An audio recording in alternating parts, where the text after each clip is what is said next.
15 अगस्त पर गरीब दर्जी बहू की तिरंगा ड्रेस के आगे फीकी पड़ी अमीर बेटी की ड्रेस।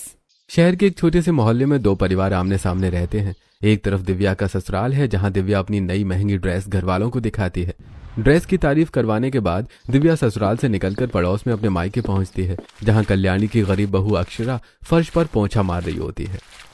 मम्मी जरा ये मेरी न्यू ड्रेस तो देखना, पूरे 25,000 की है। कैसी है जल्दी बताओ। अरे वाह मेरी बच्ची, तुझ पर तो बड़ी अच्छी लग रही है ड्रेस। ऐसा लग रहा है कि ये ड्रेस सिर्फ तेरे लिए ही बनी हो, बहुत प्यारी है। हाँ ननद जी, ये ड्रेस तो बहुत अच्छी है, आप पर जच रही है ये ड्रेस। और आपको पता है ये ड्रेस मैंने। माँ अपनी इस गरीब बहू को समझा दो, मुझसे ना बोला करे। इसके गंदे कपड़े, इसकी गंदी शक्ल, इसे देखकर मुझे घिन आती है माँ। अरे गरीब, क्यों मेरी अमीर बेटी के मुंह लगती है? नजर मत लगा इसे। और इसके महंगे ड्रेस को पोछा मार रही है तो चुपचाप पोछा मार, वरना यही पोछे का पानी उलट दूंगी तेरे ऊपर, बेवकूफ। मम्मी जी आप मुझे ऐसे क्यों डांट रही हैं? मैंने तो नंद जी की तारीफ ही की है। वाकई ये ड्रेस नंद जी पर बहुत अच्छी लग रही है। तो जैसी 2 कौड़ी की लड़की मुझे कॉम्प्लीमेंट करे, ये भी तेरी औकात से बाहर है। मैं मायके में लाडली बेटी और ससुराल में रानी हूँ। प्यार, इज्जत और पैसा सब मेरे पास है, और तेरे पास न पति न ससुराल का अपनापन। बस मजबूरी में हम तुझे यहाँ झेल रहे हैं। अब चुपचाप पोछा लगा और ज्यादा बकवास मत कर। ये सब मेरे बेटे की गलती है। बड़ा गया था लव मैरिज करने, और लव मैरिज की भी तो किससे? एक गरीब लड़की से, जिसकी ना माँ का पता है ना बाप का पता है। अगर मेरी पसंद से शादी की होती तो मैं किसी अच्छे घराने में उसकी शादी करवाती, फिर 12,000 की नौकरी के लिए उसे अपना घर छोड़कर दूसरे शहर में जाकर नहीं रहना पड़ता। गधा कहीं का। मम्मी तुम अपनी इस गरीब बहू और फालतू की बातों को छोड़ो और अपनी अमीर बेटी पर ध्यान दो। हाँ बेटी, मेरा सारा ध्यान तो तेरे पर ही है। ये तो बस बीच बीच में कूद पड़ती है। अच्छा खैर ये बता, तूने 15 अगस्त की क्या तैयारी की है? बहुत नजदीक है 15 अगस्त। 15 अगस्त की तैयारी क्या करना माँ, होता ही क्या है 15 अगस्त में? सुबह उठो, नहाओ, मोहल्ले में जाओ और 52 सेकंड के राष्ट्रगान में खड़े रहो। बस यही तो होता है 15 अगस्त में। अब इसमें तैयारी क्या करना। अच्छा चलो मैं चलती हूँ, और जरा अपनी इस गरीब बहू को बोल देना कि मेरी नजर से दूर रहे। इसके फीके फीके कपड़े देखो तो मेरे ड्रेसेस की रंगत ही फीकी पड़ जाती है। रुक जा बेटी, अभी इस मनहूस चेहरे को अपने घर से दूर कर देती हूँ। ए लड़की, जा अपने काम पर जा, यहाँ बैठकर आराम करने की जरूरत नहीं है। हाँ मम्मी जी जाती हूँ, वैसे भी काम पर जाने का वक्त तो हो ही गया है। अपनी सास और नंद के ताने सुनते हुए अक्षरा पोंछे की बाल्टी लेकर खड़ी होती है।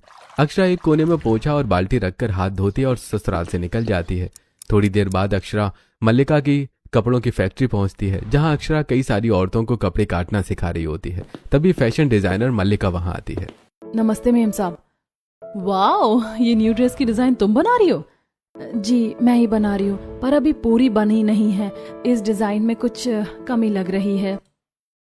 बहुत सुंदर डिजाइन है, इसे कंप्लीट करके एक बार मुझे दिखाना जरूर। तुम इतनी अच्छी अच्छी डिजाइन बनाती हो और हर रोज कुछ नया बनाती हो। मैं तो तुम्हारी कितनी सारी डिजाइनें देख भी नहीं पाती हूँ। खैर ये बहुत अच्छी डिजाइन है। और बाकी इन 40 औरतों का ग्रुप जो मैंने तुम्हें ट्रेनिंग के लिए दिया है, इनकी ट्रेनिंग कैसी चल रही है? मैम बहुत अच्छी चल रही है। सभी बहुत मेहनती हैं और लगन से हमारा काम सीखने की कोशिश कर रही हैं। सब बहुत जल्द अपनी अपनी डिजाइनें भी बनाने लगेंगी। Well done, keep it up. तुम्हारा 1 महीना पूरा हो गया, मैनेजर से मिलकर अपनी सैलरी ले लेना। इतना कहकर मल्लिका चली जाती है। अक्षरा नई ड्रेस की कटिंग में जुट जाती है। काम करते करते शाम हो जाती है। वो मैनेजर से अपने महीने भर की सैलरी लेकर ससुराल पहुंचती है, जहां कल्याणी, दिव्या और दिव्या की जेठानी रीमा आंगन में बैठी होती हैं। ये देखिए आंटी, आ गई आपकी गरीब बहू हमारी शाम खराब करने। आज तो तेरा महीना पूरा होता है ना, चल निकाल अपनी तनख्वाह, मिले होंगे ना पैसे? हाँ मम्मी जी मिले, ये लीजिए मेरी इस महीने की कमाई।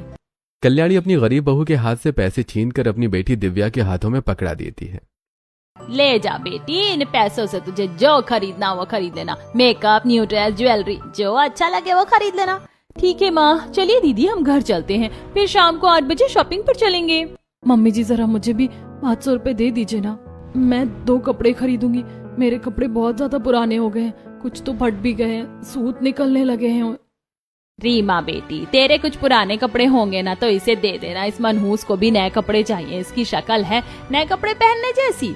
आंटी जी, इसकी किस्मत तो हमारे पहने हुए कपड़े पहनने की भी नहीं है। वो तो हमारी दरिया दिली है कि हम इसके लिए कहीं से कपड़े लाकर दे देते हैं। ठीक है मैं मंगवा लेती हूँ। मेरे मायके की नौकरानी के लिए कुछ कपड़े निकाले गए थे, वो मैं मंगवा लेती हूँ। आप इसे दे दीजिएगा, वो भी इसके लिए न्यू ड्रेस की जैसी ही होगी। मैं भिजवाती हूँ कपड़े। इतना कहकर दिव्या और रीमा कल्याणी के घर से निकलकर अपने ससुराल पहुंचती हैं। रीमा, हमने बालकनी से सब कुछ देखा है। तुम देवरानी की भाभी अक्षरा से इस तरह कैसे बात कर सकती हो? तुम कौन होती हो ये डिसाइड करने वाली कि किसी के ऊपर कौन से कपड़े कैसे लगेंगे, कौन कैसे कपड़े पहनेगी?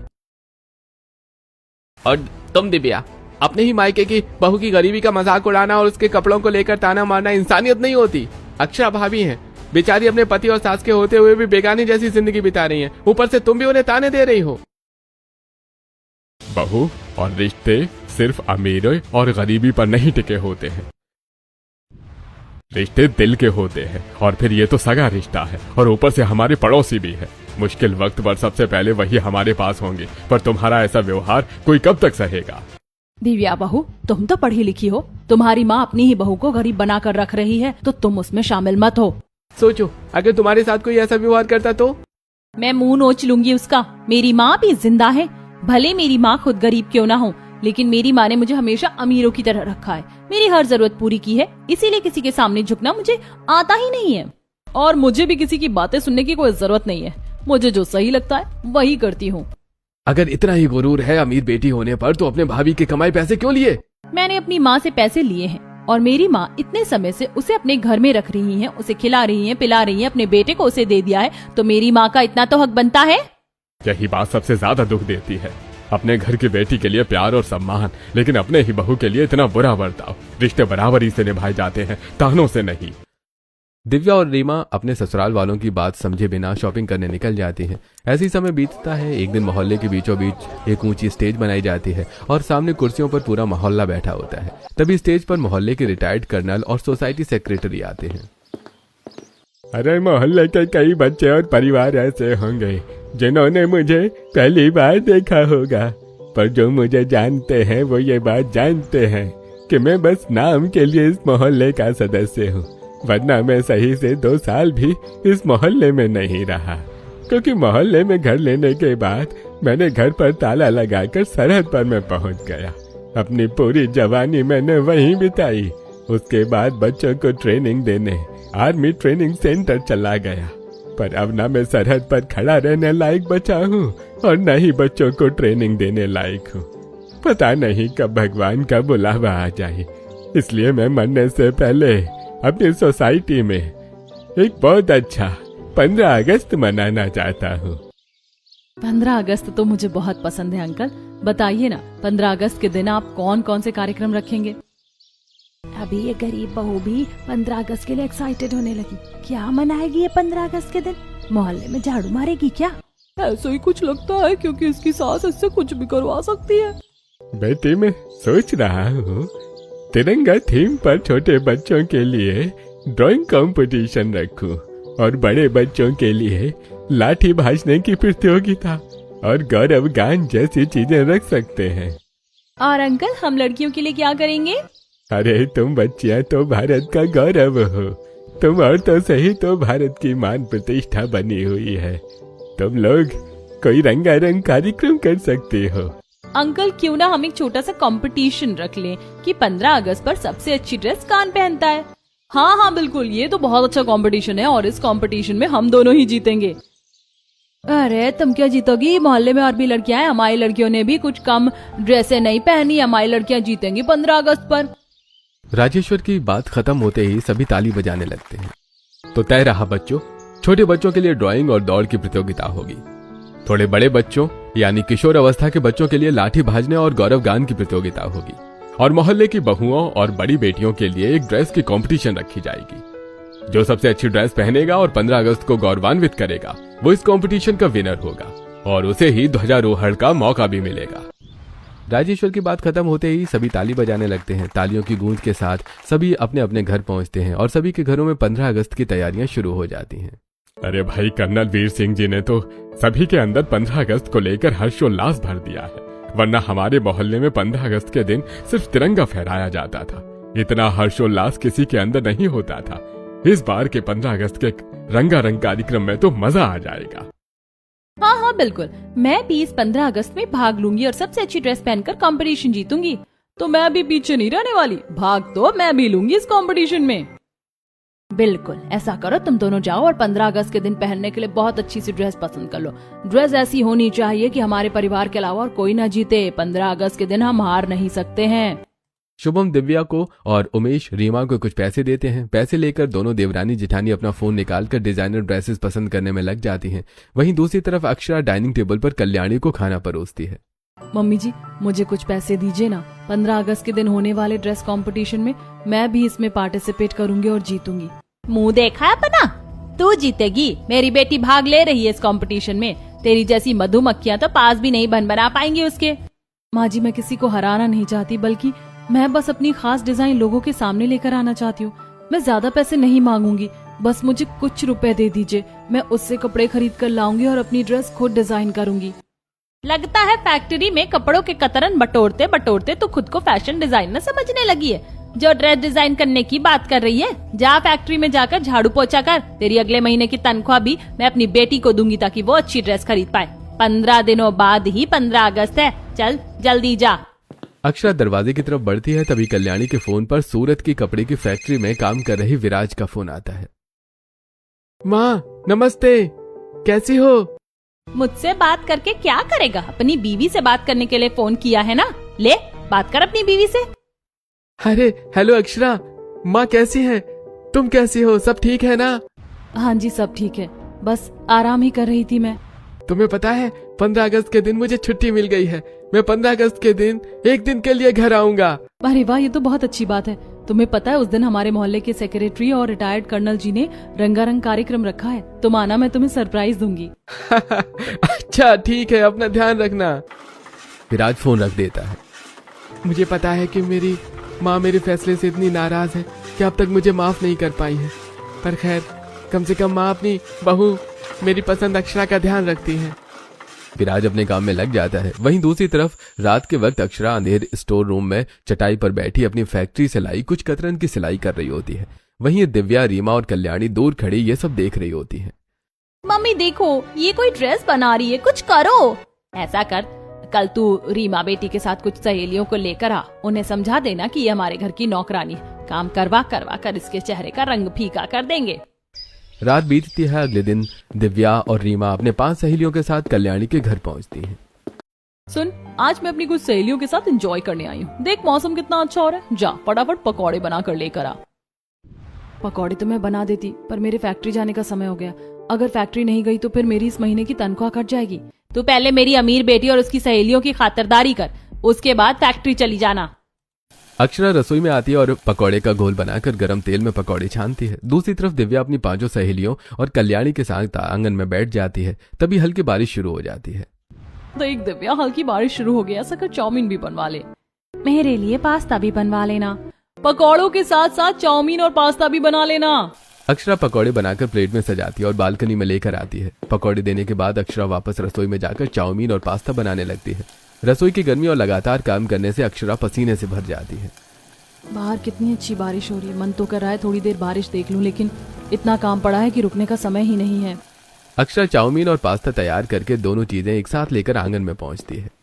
अरे सब साथ में लेकर क्यों आ गई? हम क्या जानवर हैं कि सब कुछ साथ में खाएंगे? बारिश में ठंडा हो जाएगा ना।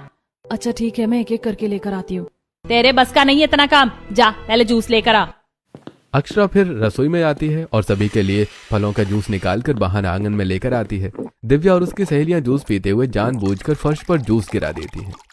ओ सॉरी, गलती से गिर गया। कोई बात नहीं, हमारे घर की नौकरानी है ना, तुम लोगों की सेवा के लिए। चल जल्दी से इसे साफ कर। आप लोग ऐसा क्यों कर रहे हैं? मैं सब समझ रही हूँ, आप लोग बस मुझे परेशान करने के लिए सब कर रहे हैं, पर क्यों? चुपचाप पोछा मार, ज्यादा जुबान मत चला वरना अच्छा नहीं होगा। अक्षरा चुपचाप पोछा लेकर फर्श साफ करने लगती है। जा अब खाना बना। मेरी अमीर बेटी की 5 सहेलियां दोपहर का खाना, शाम का नाश्ता और रात का खाना खाकर ही जाएंगी। खाने में कोई कमी नहीं होनी चाहिए। 5 लोगों का खाना और फिर हम सभी का खाना, बहुत सारा खाना बनाना होगा। ननद जी जरा रसोई में मेरी मदद करवा दीजिए। दिव्या अपने गिलास में बचा झूठा जूस अक्षरा के चेहरे पर फेंक देती है। ले करवा दी तेरी मदद। तेरा चेहरा धुलवा दिया, अब तुझे नींद नहीं लगेगी। चल जा रसोई में काम कर।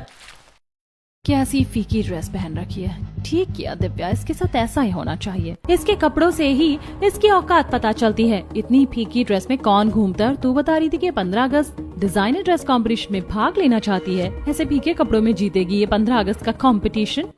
अवंतिका और सीमा अक्षरा को देखकर हंसने लगती है। अक्षरा कुछ नहीं कहती और चुपचाप रसोई में आकर खाना बनाने लगती है। गर्म रसोई में लगातार काम करते करते अक्षरा पसीने से भीग जाती है। बाहर बारिश लगातार होती रहती है, लेकिन अक्षरा बारिश को देखने तक नहीं जा पाती। दोपहर का खाना तैयार करके अक्षरा डाइनिंग टेबल पर सभी को खाना परोसती है। कपड़े तो इतने गंदे और फीके हैं, पता नहीं खाना कैसे बनाया होगा। सच में मेरा तो मन भी नहीं कर रहा खाने का, लेकिन भूख भी लगी है। चलो खाकर देखते हैं। अक्षरा चुपचाप सभी को खाना परोसती रहती है। तानों के बावजूद अक्षरा किसी को जवाब नहीं देती और दोपहर का खाना खत्म होने के बाद बर्तन साफ करने में लग जाती है। अक्षरा, दिव्या, रीमा, कल्याणी और 5 सहेलियों की खातिरदारी में लगी रहती है। दोपहर के खाने के बाद शाम का नाश्ता और फिर रात का खाना तैयार करती है।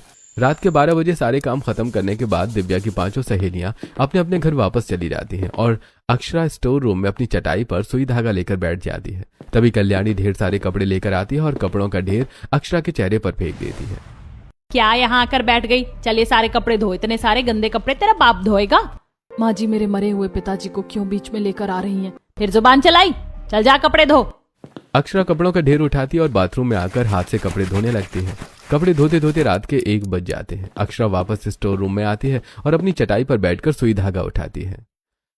थक गई हूँ, कमर दुख रही है। सुबह से रसोई में खड़ी थी, इसीलिए पैर भी दुख रहे हैं। दिन भर काम किया, इसीलिए हाथ भी दुख रहे हैं। कपड़े धोकर तो आज हाथ और ज्यादा दुखने लगे हैं, लेकिन मैं रुकूंगी नहीं, थकूंगी नहीं। मुझे अपनी ड्रेस डिजाइन करनी ही है। मैं अपनी ड्रेस जरूर डिजाइन करूंगी। अक्षरा तेज नींद, बदन तोड़ दर्द के बावजूद सुई धागा उठाती है और अपनी ड्रेस की डिजाइन तैयार करने में लग जाती है। सिर्फ 1 हफ्ता ही बचा है 15 अगस्त आने में। मुझे बहुत अच्छी तिरंगा ड्रेस बनानी है। अक्षरा अपनी जमा की हुई नारंगी, सफेद और हरे कपड़ों की कतरनें निकालती है और उन्हें आपस में सिलने लगती है। नींद से अक्षरा की आंखें बार बार झपकती हैं। तभी सुई अक्षरा की उंगली में चुभ जाती है। माँ, सुई धंस गई।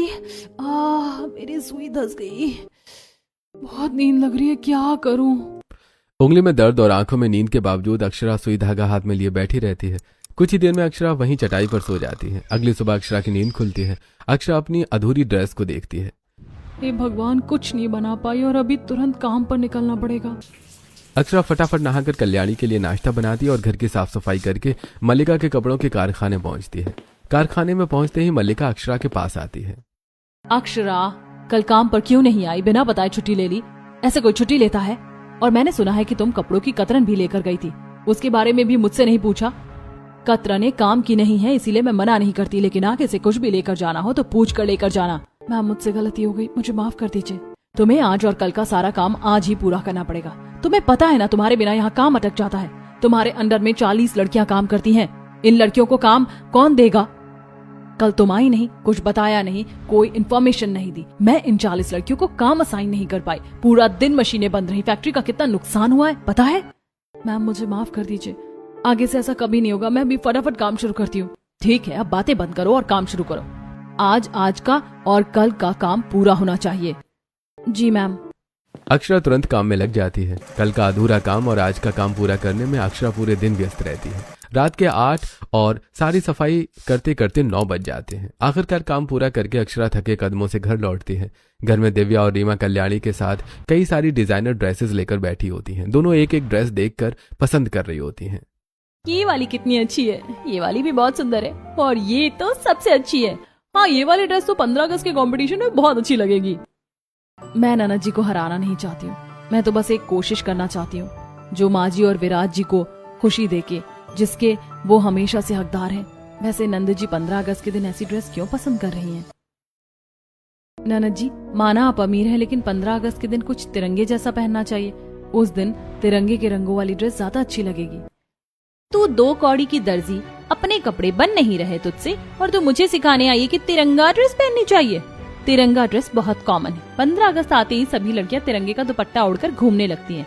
उसमें मैं कैसे जीतूंगी? मैं एक अच्छी डिजाइनर ड्रेस पहनूंगी और कंपटीशन जीतूंगी। देख रही है ये डिजाइनर ड्रेस? ये मैंने हमारे शहर के सबसे बड़े फैशन हाउस की फैशन डिजाइनर मल्लिका जी से खरीदी है। अक्षरा ड्रेस ध्यान से देखती है और फिर अपने स्टोर रूम में वापस अपनी चटाई पर बैठकर अपनी अधूरी ड्रेस सिलने बैठ जाती है। अक्षरा कपड़ों की लंबी लंबी कतरनों को एक दूसरे से जोड़कर सिलने लगती है। धीरे धीरे कतरनों का आकार तिरंगे की लहर जैसा बनने लगता है। इन लंबी लंबी कतरनों से मैं एक लहरदार तिरंगे का दुपट्टा तैयार करूंगी जो मेरी ड्रेस के साथ रहेगा। इससे मेरी ड्रेस खराब भी नहीं लगेगी और ड्रेस को एक नया लुक भी आएगा। अक्षरा पूरे ध्यान से कतरनों को सिलती रहती है और अपनी तिरंगा ड्रेस को नया डिजाइन देने में लग जाती है। देर रात दिव्या अपनी बालकनी से अक्षरा को देख रही होती है। इसको बनाने दो इसकी ड्रेस। 14 अगस्त की रात मैं इसकी पूरी ड्रेस की कतरन कतरन कर दूंगी। फिर देखती हूँ 15 अगस्त के दिन ये कौन सा तिरंगा लहराती है। समय बीतता है और 14 अगस्त की रात आ जाती है और अक्षरा तिरंगा थीम पर एक अकाउंट तैयार करती है जिसके पीछे लहरदार दुपट्टा लगाती है। उस रात मोहल्ले के सभी बच्चे पूरे मोहल्ले में तिरंगा, माइक, कुर्सी और स्टेज लगाने में लगे होते हैं। देर रात दिव्या कैंची लेकर चुपके से कल्याणी के साथ स्टोर रूम में सोई अक्षरा की ड्रेस के पास आती है और दिव्या कैंची से ड्रेस के कमर के नीचे वाले हिस्से को काटना शुरू कर देती है। ऐसा लग रहा है जैसे चूहों ने ड्रेस को तर दी हो। दिव्या कल्याणी वापस चली जाती है। रात में 3 बजे अक्षरा की हल्की आंखें खुलती हैं और वो अपनी कुतरी हुई ड्रेस की एक झलक देखते ही उठकर बैठ जाती है। हे भगवान, ये क्या हो गया? लगता है ड्रेस को चूहे कुतर गए, पर ये चूहे का कुतरा नहीं है। अब क्या करूं? कुछ समझ नहीं आ रहा। विराज भी यहाँ नहीं है। मम्मी जी से कहूंगी तो मम्मी जी मेरी मदद नहीं करेंगी और ननद जी ने ही ये कारनामा किया है। अक्षरा अपनी तिरंगा ड्रेस को हाथ में लेकर असमंजस में इधर उधर देखती रहती है। ऐसी सुबह के 6 बजते ही मोहल्ले में माइक बजने लगता है। पूरा मोहल्ला स्टेज के आगे लगी कुर्सियों पर सफेद कुर्ते पहनकर, जेब पर तिरंगा लगाकर, हाथों में छोटे छोटे तिरंगे लेकर बैठ जाता है। बच्चों की ड्राइंग कंपटीशन शुरू होती है। रिटायर्ड कर्नल वीर सिंह के 12 जवानों की battalion senior army officer Abhimanyu के साथ स्टेज पर बैठती है। 15 अगस्त के सभी कार्यक्रमों के साथ हमारी ड्रेस कंपटीशन भी होगी। जो भी इस कंपटीशन का विनर होगा उसी को 15 अगस्त का तिरंगा फहराने का मौका मिलेगा और विनर सिलेक्ट करेंगी मशहूर फैशन डिजाइनर मल्लिका जी। 15 अगस्त ड्रेस कंपटीशन में दिव्या, रीमा और मोहल्ले की 2 और लड़कियां डिजाइनर ड्रेस पहनकर मंच पर आती हैं। मल्लिका बेस्ट ड्रेस डिसाइड करने आगे आती है। सारी ड्रेस तो मेरी ही हक की है, इसीलिए मुझे तो सभी ड्रेसेस पसंद है। लेकिन जो मैं सोच रही थी वो अभी तक दिखाई नहीं दिया। कोई और प्रतियोगी है? हाँ, कल्याणी जी की बहू ने भी तो कंपटीशन में नाम लिखवाया था। कल्याणी जी कहाँ है वो गरीब हमारे सामने कंपटीशन में आएगी। रहने दीजिए सेक्रेटरी जी, उसके बिना ही विनर अनाउंस करवा दीजिए। नहीं, 1 मिनट रुकिए। अगर अक्षरा ने नाम लिखवाया है तो अक्षरा जरूर कंपटीशन में भाग लेगी। माँ, अक्षरा कहाँ है? बुलाओ उसे। सूरत से अभी अभी लौटा विराज अक्षरा के प्रति कल्याणी के व्यवहार से अनजान कल्याणी की तरफ देखने लगता है। तभी तेज हवा के बीच अक्षरा तिरंगा ड्रेस पहनकर मोहल्ले में आती है। अक्षरा की ड्रेस एक खूबसूरत इवनिंग गाउन होती है। ड्रेस के सबसे निचले हिस्से में हरे रंग के फूल, उसके ऊपर सफेद फूल और सबसे ऊपर केसरिया रंग के फूल सजे होते हैं। अक्षरा के कंधे से तिरंगे के 3 रंगों वाला दुपट्टा लंबा हवा में तिरंगे की तरह लहरा रहा होता है। ड्रेस के सीने पर परमवीर चक्र और अशोक चक्र जैसे वीरता पुरस्कार सजे होते हैं। अक्षरा को देखते ही पूरा मोहल्ला फैशन डिजाइनर मल्लिका और सीनियर आर्मी ऑफिसर अभिमन्यु अपनी 12 जवानों की बटालियन के साथ तालियों की गूंज से पूरा माहौल भर देते हैं। वाओ अक्षरा, तुम कितनी सुंदर लग रही हो। और ये मेडल्स तो पापा के हैं ना? इस गरीब की इतनी हिम्मत, मेरे पति के मेडल्स को हाथ लगाती है। मुझे चिढ़ है इन मेडल्स से। क्यों निकाले इसने ये मेडल्स मेरे संदूक से? 1 मिनट, कोई कुछ नहीं कहेगा। आज 15 अगस्त की विनर और तिरंगा फहराने की हकदार मिस अक्षरा है। मल्लिका जी, आपका दिमाग खराब हो गया क्या? इसने कपड़ों की कतरन से ये ड्रेस बनाई है। न जाने इसमें कहां कहां के फूल भी लगा दिए हैं। ये कैसी ड्रेस हुई जिसे 15 अगस्त के दिन बेस्ट ड्रेस माना जा रहा है? हाँ मल्लिका जी, क्या इस गरीब दर्जी की डिजाइनर ड्रेस आपकी फैशन हब में तैयार हुई डिजाइनर ड्रेस से ज्यादा अच्छी है? हमने आपकी ही डिजाइनर ड्रेसेस पहनी है। जीतने का अधिकार तो हमारा है। भले ही तुम लोगों ने डिजाइनर ड्रेसेस मेरे फैशन हब से ही ली हूँ, लेकिन मैंने इन ड्रेसेस को डिजाइन नहीं किया है। इन ड्रेसेस को डिजाइन अक्षरा नहीं किया है। दरअसल अक्षरा मेरे फैशन हब की बैकबोन है। मेरी फैक्ट्री में 40 लड़कियों के साथ अक्षरा इसी तरह की ड्रेस डिजाइन करती है। डिजाइन भी अक्षरा के होते हैं और सिलाई भी अक्षरा खुद करती है। उसके बाद इन ड्रेसेस की कॉपियां तैयार होती हैं जिन्हें मैं फाइनल करती हूँ। और अब तक की सबसे बेहतरीन डिजाइनर ड्रेस अक्षरा की ये तिरंगा ड्रेस है। एक ड्रेस होने के बावजूद ये ड्रेस 15 अगस्त को गौरवान्वित कर रही है। ऐसी वेस्टर्न ड्रेस बनाना बहुत मुश्किल है जो भारत के तिरंगे का सम्मान करे। ये नामुमकिन काम अक्षरा ने कर दिखाया है। जिसे तुम लोग गरीब बहू समझकर हमेशा परेशान करती थी, आज उसी की ड्रेस से हार गई। बड़ा घमंड था ना तुम्हें अपनी महंगी डिजाइनर ड्रेसेस पर। लेकिन भूलो मत, गेम बनाने वाले से गेम जीत पाना बहुत मुश्किल होता है। जिसे तुम मामूली दर्जी समझ रही थी, उसी के बनाए डिजाइनर कपड़े पहनकर इतरा रही थी। आज उसी ने अपने हाथों से ऐसी ड्रेस बना दी जिसने तुम्हारी सारी महंगी ड्रेसेस को पीछे छोड़ दिया। अक्षरा ने अपनी मेहनत से तुम्हारे घमंड का रिकॉर्ड तोड़ दिया है। हरगिज नहीं, ये कतरन वाली तिरंगा ड्रेस नहीं जीत सकती। जीती तो मैं हूँ। इस ड्रेस की सारी कतरने मैंने 14 अगस्त की रात काट दी थी। तिरंगे के जिन रंगों की वजह से ये आज जीती है, वही कतरने रात में मेरे पैरों तले कुचली हुई थी। अरे खामोश, तुम्हें पता भी है तुम क्या कह रही हो? अरे तिरंगे के लिए जान देने वाले जवानों और भारतवासियों के सामने तिरंगे का अपमान करने की हिम्मत मत करना। 1 मिनट में तुम्हारी जुबान खींच ले जाएगी। अरे भले ही ये मोहल्ले की अमीर बेटी है, लेकिन अगर तिरंगे के बारे में कुछ कहा है तो इसे यही सबक सिखाएंगे। चलो बहनों। जेठानी जी, शुभम, पापा जी, मम्मी, मुझे बचाइए। जब हम मना करते थे कि किसी का अपमान मत किया करो, तब तुम नहीं मानती थी। अपनी भाभी को गरीब बहू समझकर खूब अपमान करती थी। आज उसी आदत की वजह से तुमने तिरंगे का भी अपमान कर दिया। रुक जाइए आप लोग, कोई मेरी ननद को हाथ नहीं लगाएगा। मम्मी जी ने इन्हें बड़े लाड प्यार से पाला है, इसी वजह से इन्हें दुनिया की कम समझ है। मैं आप लोगों के सामने हाथ जोड़ती हूँ, इन्हें मत मारिए। आज सिर्फ तुम्हारी रिक्वेस्ट पर हम इसे छोड़ते हैं, वरना तिरंगे का अपमान करने वाले को हम आखिरी सांस में माफ न करें। अक्षरा बहू, चलो, तिरंगा फहराने का समय हो चला है। अक्षरा बहू, तुमने अपनी ड्रेस पर परमवीर चक्र और अशोक चक्र लगाया है, ये किसके है? मेरे स्वर्गीय ससुर सूबेदार सुखदेव जी के। वो 40 वर्ष की आयु में भारत की सीमा की सुरक्षा करते हुए लापता हो गए, लेकिन मेरे ससुराल को उनके बाद कोई सरकारी सहायता नहीं मिली। इसी वजह से 10 साल की उम्र में मेरे पति को पढ़ाई छोड़कर अपनी माँ और अपना खर्च उठाने के लिए काम करना पड़ा। 1 साल पहले ही हम दोनों ने लव मैरिज की। तब मेरे ससुर जी के साथ हुए अन्याय की कहानी मुझे मेरे पति ने ही सुनाई थी। सुखदेव तो हमारी बटालियन का शूरवीर था। सुखदेव अकेले 100 जवानों के बराबर था। दरअसल सुखदेव लापता नहीं हुआ था। सुखदेव लड़ते लड़ते दुश्मन के खेमे में घुस गया। करीब 1000 से ज्यादा दुश्मनों से घिरने के बाद सुखदेव ने खुद को विस्फोट से उड़ा दिया और हजारों दुश्मनों को मौत के घाट उतार दिया। अंकल, जब आपको सारी सच्चाई पता है तो आपने सरकार को ये बात बताई क्यों नहीं? उस वक्त ऐसे माहौल नहीं थे कि मैं किसी को कुछ बता पाऊं। बेटा, सुखदेव भगोड़ा या लापता सिपाही नहीं है। सुखदेव एक शूरवीर है।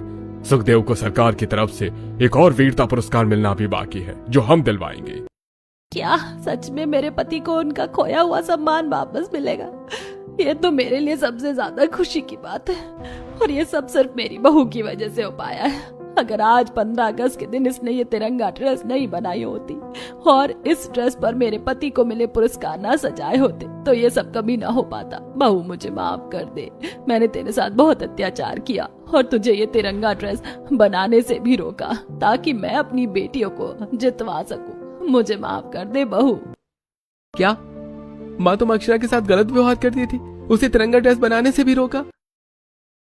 हाँ बेटा, और सिर्फ तुम्हारी माँ ही नहीं, तुम्हारी बहन और तुम्हारे घर की बड़ी बहू भी तुम्हारी पत्नी अक्षरा के साथ बहुत गलत व्यवहार करती थी, अक्षरा को अपमानित करती थी। लेकिन आज 15 अगस्त पर गरीब दर्जी बहू की तिरंगा ड्रेस के आगे अमीर बेटी की ड्रेस फीकी पड़ गई है। सिर्फ अमीर बेटी की ड्रेस फीकी नहीं पड़ी, बल्कि अमीर बेटी का घमंड भी चूर चूर हुआ है। वर्षों से अन्याय के दलदल में धंसे हुए तुम्हारे पिता को इसी गरीब दर्जी बहू ने इंसाफ भी दिलाया है। भाभी, मुझे भी माफ कर दीजिए। आपको गरीब दर्जी बहू कहकर आपके ही पैसों से आपके ही बनाए हुए डिजाइनर कपड़े खरीदकर मैं खुद को अमीर बेटी समझती थी। मुझे माफ कर दीजिए भाभी। आपकी वजह से मेरे पिता को उनका खोया हुआ सम्मान मिला है। मेरी माँ को वापस अपने पति का नाम गर्व से लेने का मौका मिला है। मुझे माफ कर दीजिए भाभी। बहू, मुझे भी माफ कर दे। आज मैं तुझे दिल से अपनी बहू मानती हूँ। आप लोगों को मुझसे माफी मांगने की जरूरत नहीं है। मैं तो 13 साल की उम्र में ही अनाथ हो गई थी। मल्लिका जी के माता पिता के घर में काम करती थी और धीरे धीरे मल्लिका जी की फैक्ट्री में काम करने लगी। मैं तो बस आप में अपनी माँ और दिव्या में अपनी बहन को ढूंढती थी, जो शायद आज मुझे मिल गई हैं। आज 15 अगस्त के दिन गरीब दर्जी बहू को इस तिरंगा ड्रेस ने बहुत कुछ दिया है। अक्षरा, तुम्हारी 15 अगस्त की इस तिरंगा ड्रेस ने सिर्फ तुम्हें ही नहीं, बल्कि हमें, माँ को, दिव्या को, इस पूरी सोसाइटी को और तुम्हारे स्वर्गीय ससुर जी को भी बहुत कुछ दिया है। आज हमारी परिवार के पीछे जो खुशी है वो सिर्फ तुम्हारी इस तिरंगे की ड्रेस की वजह से है। अब चलो तिरंगा फहराते हैं, वरना देर हो जाएगी। अक्षरा अपने पति और पूरे परिवार के साथ गर्व से तिरंगे की तरफ बढ़ती है और अपने हाथों से 15 अगस्त का तिरंगा फहराती है। तिरंगा फहराती राष्ट्रगान शुरू होता है और सभी सावधान होकर राष्ट्रगान के सम्मान में खड़े हो जाते हैं। गरीब दर्जी बहू फीके कपड़ों की जगह अपने ससुराल में तिरंगे के 3 रंगों की तरह खुशियां बिखेरते हुए अपनी जिंदगी जीती है।